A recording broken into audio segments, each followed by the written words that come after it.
ស្រេចថ្ងៃលិចកងភ្នំកំលេងរយយំប្រគំខ្លាយឆ្លងបាំងសាបាំងស្អីសំងប់និនត្រីដូចរូបគំនីបាត់ទីបែកមិនដែលស្គាល់ឡើយសេចក្តីស្នេហាលងស្នេហ៍ជីវ៉ាស្នេហាគ្រីដំបូងតែក្តីប្រាថ្នាបែររលាយសូជីវិតដូចបងរសាត់អិនប្រាយអង្គរាសាស័ព្ទរៀបអបសេចក្តីថាស្រស់ចរណៃស្នេហ៍មិនបានជួតថ្លើមប្រមាត់តិចតអស់ហើយមានសល់អ្វីហើយពីក្តីសង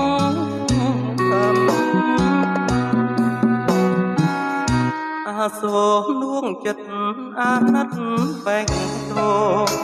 ក៏អៀមពេញគ្រូជឿចាប់គ្មានអ្វីដឹង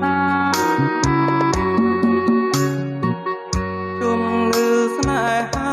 ដូចព្រៀងរលឹមទោះបីញញឹមទាំងសោកសៅ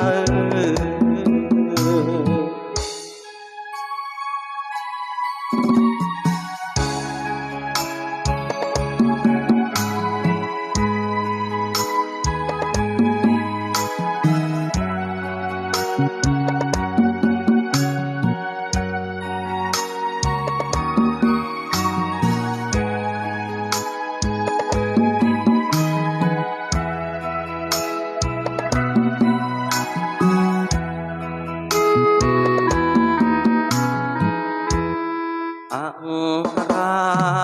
សាស័ព្ទរៀបរាប់ពេចក្តីថាស្រស់ចរណៃស្នេហ៍មិនបានឡើយ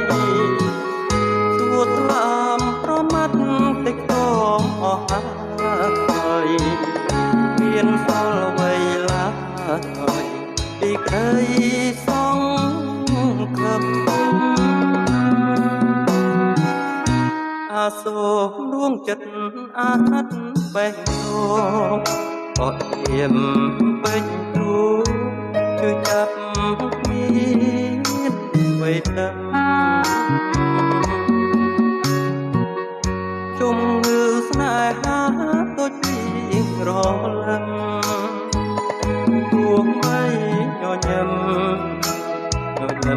ទាំងសោកសៅ